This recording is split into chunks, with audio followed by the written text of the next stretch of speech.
வணக்கம் நண்பர்களே. ஒரு ஊரில் வெகுளித்தனமாகவும் தன் சொந்தங்கள் எதை சொன்னாலும் அப்படியே நம்புகின்ற ஒரு வெள்ளந்தியான வாலிபன் ஒருவன் வாழ்ந்து வந்தான். அவனின் குணத்தை தெரிந்து கொண்டு அவனிடம் இருக்கும் செல்வங்களை கொஞ்சம் கொஞ்சமாக உறவினர்கள் அபகரிக்க தொடங்கினார்கள். இப்படியே நாட்கள் நகர இறுதியில் எல்லாவற்றையும் இழந்து தன் மனைவி மகளுடன் அந்த ஊரை விட்டே புறப்பட வேண்டிய சூழ்நிலைக்கு தள்ளப்பட்டான். தன் மனைவி மகளை அழைத்து கொண்டு பக்கத்து ஊருக்கு சென்றவன் அந்த ஊரின் தலைவரை சந்தித்து, ஐயா, நான் பக்கத்து ஊரை சேர்ந்தவன். என்னுடைய வெகுளித்தனத்தால் என்னிடம் இருந்த செல்வங்களை என்னுடைய உறவினர்களை அபகரித்து கொண்டனர். அவர்களின் துரோகம் தெரிந்த பிறகு அவர்களின் முகத்தில் முழிப்பதற்கு விருப்பமில்லாமல் என்னுடைய மனைவி மகளுடன் இந்த ஊருக்கு வந்திருக்கிறேன். நான் பக்கத்து நகரத்திற்கு வேலைக்கு சென்று சம்பாதித்து வரும் வரை நீங்கள்தான் என் குடும்பத்திற்கு அடைக்கலம் தர வேண்டும் என்று கண்ணீருடன் கேட்டான். அவனின் இயலாமையை பார்த்த ஊர் தலைவர் அவருக்கு சொந்தமான ஒரு வீட்டில் இருவரையும் தங்கிக் கொள்ளுமாறு அனுமதி தந்தார். தன் மனைவியையும் மகளையும் அங்கு அழைத்து சென்றவன் தன்னிடம் இருந்த கொஞ்சம் பணத்தை மனைவியிடம் கொடுத்து, நான் விரைவில் நல்ல வேலையில் சேர்ந்து விடுவேன். வேலையில் சேர்ந்ததும் உங்கள் இருவரையும் வந்து அழைத்து செல்கிறேன். அதுவரையில் இந்த பணத்தை வைத்து மகளை பத்திரமாக பார்த்துக்கொள் என்று கூறிவிட்டு வேலை தேடி நகரத்திற்கு புறப்பட்டான். காட்டு வழியில் சென்று கொண்டிருந்தவன் களைப்பாக இருக்கவே சிறிது நேரம் ஓய்வெடுக்க நினைத்து ஒரு மரத்தடியில் உறங்க நினைத்தான். அப்போது அந்த மரத்திற்கு பின்னால் இருக்கும் கிணற்றிலிருந்து சத்தம் வருவதை கேட்டு அந்த கிணற்றை எட்டி பார்த்தான். நீர் இல்லாத அந்த வற்றிய கிணற்றில் ஒரு பாம்பு, சிங்கம், குரங்கு, மனிதன் என்று 4 பேரும் ஒவ்வொரு மூலையில் உயிர் பயத்துடன் உட்கார்ந்து இருப்பதை பார்த்தான்.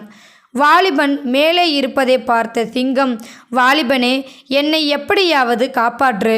அப்படி நீ என்னை காப்பாற்றினால் என்னால் முடிந்த உதவியை உனக்கு நான் செய்வேன் என்று சிங்கம் கெஞ்சியது. ஐயோ, உன்னை காப்பாற்றினால் உனக்கு இருக்கும் பசிக்கு என்னை கொன்று விடுவாய். என்னால் உன்னை காப்பாற்ற முடியாது என்று வாலிபன் கூறியதும், வாலிபனே, பசியால் நான் கொல்வதாக இருந்தால் இங்கிருக்கும் மனிதனையோ குரங்கையோ கொன்று என் பசியை தீர்த்திருப்பேன். எனக்கு பசியை விட என் உயிர்தான் முக்கியம். என்னை நீ முழுமையாக நம்பலாம். நான் நிச்சயம் வார்த்தை தவற மாட்டேன் என்று சிங்கம் கூறுவதை கேட்டு அதற்கு உதவுவதற்காக அந்த வாலிபன் முன்வந்தான். காட்டில் கிடைக்கும் கொடிகளையும் விழுதுகளையும் ஒன்றாக இணைத்து கயிறு போன்று திரித்து அதை கிணற்றில் வீச அதை பிடித்து கொண்டு சிங்கம் வெளியே வந்தது. வெளியே வந்த சிங்கம், வாலிபனே, இந்த காட்டிற்குள் தான் நான் வாழ்ந்து வருகிறேன். நீ செய்த இந்த செயலுக்கு நான் எப்போது வேண்டுமானாலும் உனக்கு உதவி செய்ய தயாராக இருப்பேன் என்று கூறிவிட்டு சிங்கம் காட்டிற்குள் சென்று விட்டது. அடுத்ததாக பாம்பு அந்த வாலிபனை பார்த்து தன்னையும் காப்பாற்றும்படி கெஞ்சியது. பாம்பை காப்பாற்ற வாலிபன் கொஞ்சம் தயக்கம் காட்டினான். நீ விஷத்தை உடலில் வைத்திருக்கும் அபாயகரமான உயிரினம். உன்னை காப்பாற்றிய பிறகு என்னை கடித்தால் என் நிலைமை என்னாகும் என்று தயங்கியபடி கூற, வாலிபனே, நீ என்னை முழுமையாக நம்பலாம். எனக்கு உதவி செய்தவர்களையும் எனக்கு தொல்லை தராதவர்களையும் ஒருபோதும் நான் கடிக்க மாட்டேன். என்னை காப்பாற்றினால் என்னால் முடிந்த உதவிகளை நிச்சயம் செய்வேன்.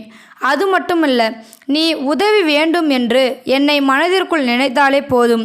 நீ இருக்கும் இடத்திற்கு வரக்கூடிய சக்தி என்னிடம் இருக்கிறது என்று கூற, ஏதோ நினைத்தவனாக அதே கயிற்றால் அந்த பாம்பை காப்பாற்றினான்.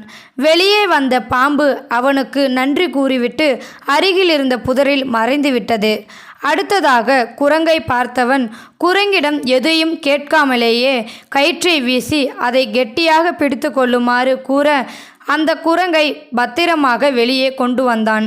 வாலிபனே, நான் உதவி என்று கேட்காமலேயே எனக்கு உதவி செய்தாய். உனக்கு ஏதேனும் கஷ்டமான சூழ்நிலை ஏற்படும் போது நிச்சயம் என்னால் முடிந்த உதவிகளை செய்வேன் என்று கூறிவிட்டு புறப்பட தயாரானது. அப்போது கிணற்றுக்குள் இருந்த மனிதன், வாலிபனே, மாமிசம் உண்ணும் சிங்கத்தை காப்பாற்றினாய், விஷம் நிறைந்த பாம்பை காப்பாற்றினாய், என்னையும் காப்பாற்று, உனக்கு புண்ணியம் கிடைக்கும் என்று சத்தம் போட்டான். அப்போது அதை பார்த்த குரங்கு, வாலிபனே, அவனை காப்பாற்றாதே. கிணற்றில் இருந்த 4 நாட்களில் இவனின் வஞ்சக எண்ணத்தை நான் புரிந்து கொண்டேன் என்று எச்சரிக்கை அவனும் கொஞ்சம் யோசித்தான். உடனே அந்த மனிதன், வாலிபனே, அந்த குரங்கு கூறுவதை கேட்காதே. என்னை நீ காப்பாற்றாமல் சென்றால் என் மனைவியும் மகளும் அனாதையாக நிற்பார்கள் என்று கூறியதும் அவன் எதையும் யோசிக்காமல் அந்த மனிதனை காப்பாற்றினான். வாலிபனே, என் உயிரை காப்பாற்றினாய். உனக்கு ஏதேனும் உதவிகள் தேவைப்பட்டால் என்னிடம் வா. நான் அருகில் இருக்கும் கிராமத்தில்தான் நகைக்கடையில் பொற்கொல்லனாக வேலை பார்க்கிறேன் என்று கூறிவிட்டு அந்த மனிதன் சென்று விட்டான். பின்பு அந்த காட்டில் சிறிது நேரம் ஓய்வெடுத்துவிட்டு இரவு வருவதற்குள் நகரத்தை சென்றடைந்தான். மறுநாள் காலையில் அந்த நகரத்தில் இருந்த எல்லா கடைகளிலும் வேலை ஏதாவது கிடைக்குமா என்று விசாரித்தான். இப்படியே ஒரு வாரமாக திரிந்தும் அவனுக்கு வேலை கிடைக்கவில்லை. உண்ண உணவு இல்லாமல் மனதில் இருந்த நம்பிக்கை குறைந்து அந்த வாலிபன் நொடிந்து போனான். தன் மனைவி மகளை நினைத்து மனதிற்குள் வேதனைப்பட்டான். இப்படி எதற்கும் உபயோகமற்ற நான் உயிருடன் இருப்பதை விட தற்கொலை செய்து கொள்வதே மேல் என்று முடிவு செய்தான். ஆனால் தன் மனைவி மகளை நினைத்து தான் உதவி செய்த அந்த 4 பேரிடம் கடைசியாக ஒரு முறை உதவி கேட்போம் என்று நினைத்து கொண்டு வந்த வழியே பயணத்தை தொடர்ந்தான். ஒரு வாரமாக சரியாக சாப்பிடாமல் இருந்தவன் காட்டிற்கு அருகே வந்ததும் மயக்கமடைந்து கீழே விழுந்தான்.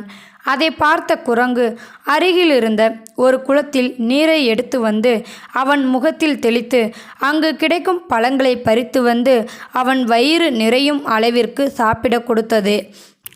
தன் உயிரை காப்பாற்றி பசியை போக்கிய இந்த குரங்கிடம் இதற்கு மேல் எந்த உதவியையும் கேட்கக்கூடாது என்று நினைத்து கொண்டே, நான் காப்பாற்றிய அந்த சிங்கம் இந்த காட்டிற்குள் எங்கு இருக்கும் என்று குரங்கிடம் கேட்டான். குரங்கும் சிங்கம் இருக்கும் குகையை காட்டியது. தன்னை காப்பாற்றிய வாலிபன் தன்னை தேடி வந்திருப்பதை பார்த்ததும் சிங்கம் அவனை அன்போடு வரவேற்றியது. பிறகு தன்னுடைய கஷ்டத்தை வாலிபன் கூறி, உன்னால் எனக்கு ஏதாவது உதவி செய்ய முடியுமா என்று கேட்டான். அந்த சிங்கம் உடனே தன் குகைக்குள் சென்று இரத்தின கற்கள் பதிக்கப்பட்ட விலையுயர்ந்த ஒரு ஆபரணத்தை அந்த வாலிபனிடம் தந்தது. அதை பெற்றுக்கொண்டு பயணத்தை தொடர்ந்த வாலிபன் இதை எப்படி பணமாக மாற்றுவது என்று நினைக்கும்போது தான் காப்பாற்றிய பொற்கொல்லன் நினைவிற்கு வந்தான்.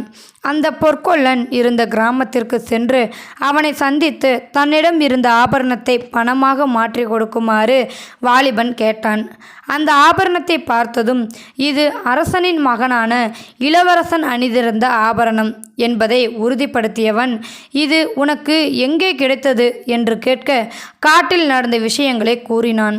அப்போது அந்த பொற்கொல்லனுக்கு சில மாதங்களுக்கு முன் அரசர் அறிவித்த அறிவிப்பு ஒன்று நினைவிற்கு வந்தது. என்னுடைய மகனான இளவரசன் காட்டிற்குள் வேட்டையாட சென்று இன்னும் அரண்மனைக்கு திரும்பவில்லை. என்னுடைய சந்தேகத்தின்படி வழி தவறி சென்றிருப்பான் என்று தோன்றுகிறது. அப்படி யாராவது என் மகனை பார்த்தாலோ அல்லது என் மகன் சம்பந்தப்பட்ட ஆதாரத்துடன் வந்தாலோ தக்க சன்மானமும் அரச பதவியும் வழங்கப்படும் என்று அரசன் அறிவித்திருந்தான். இதுதான் சமயம் என்று நினைத்த பொற்கொல்லன், வாலிபனே, சிறிது நேரம் இங்கே ஓய்வெடுத்து கொண்டு இரு. நான் இந்த ஆபரணத்தை பணமாக மாற்றிக்கொண்டு வருகிறேன் என்று கூறிவிட்டு சென்றவன் அரசனிடம் அந்த ஆபரணத்தை காட்டி, இளவரசனை கொன்றவனை என் வீட்டில்தான் வைத்திருக்கிறேன். உடனே காவலாளியை அனுப்பினால் கைது செய்து விடலாம் என்று கூற அரசன் எதையுமே யோசிக்காமல் அந்த வாலிபனை கைது செய்து சிறையில் அடைத்தான். அத்துடன் விரைவில் இவனுக்கு மரண தண்டனைக்கான ஏற்பாடுகள் செய்யும்படி வீரர்களுக்கு உத்தரவிட்டான். அரசே, நான் இளவரசனை கொல்லவில்லை. இந்த ஆபரணத்தை ஒரு சிங்கம் அதன் குகையிலிருந்து எடுத்து வந்து எனக்கு தந்தது என்று வாலிபன் கூறுவதை அரசன் ஏற்றுக்கொள்ளவில்லை. வாலிபனின் கெஞ்சலும் அழுகையும் அரசனிடம் எடுபடவில்லை. மனிதன் எவ்வளவு சுயநலக்காரன் என்பதை புரிந்து கொண்டு அந்த வாலிபன் தன் மனைவி மகளை நினைத்து கண்ணீர் விட்டு அழுதான். அப்போதுதான், உனக்கு எப்போது உதவி தேவையோ என்னை நினைத்துக்கொள். நீ எங்கிருந்தாலும் உன் முன்னால் வருகின்ற சக்தி என்னிடம் உள்ளது என்று அந்த பாம்பு கூறியது வாலிபனின் நினைவிற்கு வந்தது. அந்த பாம்பை மனதிற்குள் நினைத்த மறுநொடி அவன் முன்னால் தோன்றியது.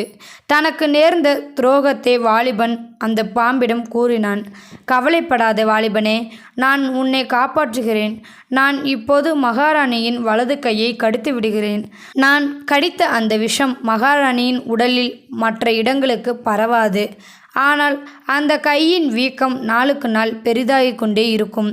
நீ எப்போது மகாராணியின் மோதிர விரலை அழுத்துகிறாயோ அப்போதுதான் அந்த வீக்கம் குறையும் என்று கூறிவிட்டு மகாராணியின் கையை கடித்துவிட்டு மாயமாக மறைந்துவிட்டது.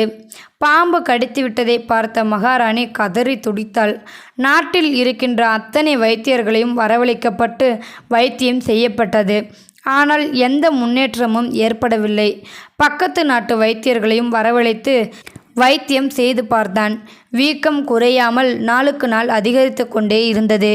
அப்போது அந்த வாலிபன் சிறைக்கு காவலாக நின்ற காவலாளியிடம், வீரனே, மகாராணிக்கு ஏற்பட்ட வியாதிக்கு என்னிடம் மருந்து உள்ளது. என்னை அரசரிடம் அழைத்து செல் என்று கூறினான். உடனே அந்த வீரன் இந்த விஷயத்தை அரசரிடம் கூற வாலிபனை அழைத்து வருமாறு அரசன் உத்தரவிட்டான். அந்த வாலிபன் பாம்பு கூறியதைப் போல மகாராணியின் மோதிர விரலை அழுத்தியவுடன் வீக்கம் கொஞ்சம் கொஞ்சமாக குறைய ஆரம்பித்தது. இதை பார்த்ததும் அரசன் எல்லையில்லா ஆனந்தம் அடைந்தான். அந்த வாலிபனை விடுதலை செய்து அவனுக்கு தேவையான செல்வங்களை கொடுத்து சந்தோஷமாக அனுப்பி வைத்தான். தன்னுடைய உயிரை காப்பாற்றி தன் வறுமையை போக்கிய அந்த பாம்பை நினைத்து பார்க்க அவன் முன் பாம்பு தோன்றியது. பாம்பை பார்த்து கண்ணீர் மல்க நன்றி கூறினான். அப்போது அந்த பாம்பு, வாலிபனே, உனக்கு நான் 4 மந்திரங்களை கூறுகிறேன். அதை மட்டும் எந்த சூழ்நிலையிலும் மறக்காமல் மனதில் வைத்து கொண்டால் உன் வாழ்க்கை ஆனந்தமாக இருக்கும். முதல் மந்திரம், எப்படிப்பட்ட சூழ்நிலையாக இருந்தாலும் பணத்தின் மீது அளவுக்கு அதிகமாக ஆசை வைத்திருக்கும் நபர்களுடன் பழகாதே. நீ எவ்வளவுதான் அவர்களுடன் நெருக்கமாகவும் நேர்மையாகவும் பழகினாலும் பணம் கிடைக்கும் என்று தெரிந்தால் அவருக்கும் தயங்க மாட்டார்கள். இரண்டாவது மந்திரம், செய்த நன்றியை மறக்கும் குணம் படைத்தவர்களுடன் ஒருபோதும் உறவு வைத்து கொள்ளாதே. அவர்களின் உறவால் எந்த காலத்திலும் உனக்கு முன்னேற்றம் ஏற்படுவதில்லை. மூன்றாவது மந்திரம், எதிரியாக இருந்து நண்பனாக மாறியவனை எப்போதும் நம்பாதே. நிச்சயம் அவன் ஒரு நாள் உனக்கு துரோகியாக மாறுவான். நான்காவது மந்திரம், அதிக ஆண்களுடன் பழக்கம் வைத்திருக்கும் பெண்ணோ அதிக பெண்களுடன் பழக்கம் வைத்திருக்கும் ஆண்களோ இவர்களிடம் மட்டும் ஒருபோதும் பழக்கம் வைத்து கொள்ளாதே. அவர்களின் காம சுகத்திற்கு நீ தடை என்று தெரிந்தால் உன்னை கொல்வதற்கு சிறிதும் யோசிக்க மாட்டார்கள். இந்த 4 மந்திரங்கள் உனக்கு மட்டுமல்ல, இந்த உலகத்தில் வாழும் ஒவ்வொருக்கும் பொருந்தும். இதை எவன் சரியாக கடைபிடிக்கிறானோ அவன் வாழ்க்கையை முழுமையாகவும் ஆனந்தமாகவும் வாழ முடியும். இதையெல்லாம் பொருட்படுத்தாமல் இப்படிப்பட்ட நபர்களுடன் எவன் தன் உறவை வளர்த்து கொள்கிறானோ அவனின் மரணம் இந்த 4 நபர்கள்தான் முடிவு செய்வார்கள் என்பதை எப்போதும் மறந்துவிடாதே என்று கூறிவிட்டு பாம்பு மாயமானது. பாம்பு கூறிய 4 மந்திரங்களையும் மனதிற்குள் பதிய வைத்து கொண்டு தன்னுடைய வாழ்க்கையை மகிழ்ச்சியாக ஆரம்பிக்க அந்த வாலிபன் புறப்பட்டு சென்றான். இந்த வீடியோவில் கருத்து உங்களுக்கு பிடிச்சிருந்தா கமெண்ட் பாக்ஸில் கமெண்ட் பண்ணுங்கள். கூட உங்கள் ஃப்ரெண்ட்ஸுக்கு ஷேர் பண்ணுங்கள். இது வரைக்கும் நம்ம சேனலை சப்ஸ்கிரைப் பண்ணுங்கள். தேங்க்யூ ஃபார் வாட்சிங்.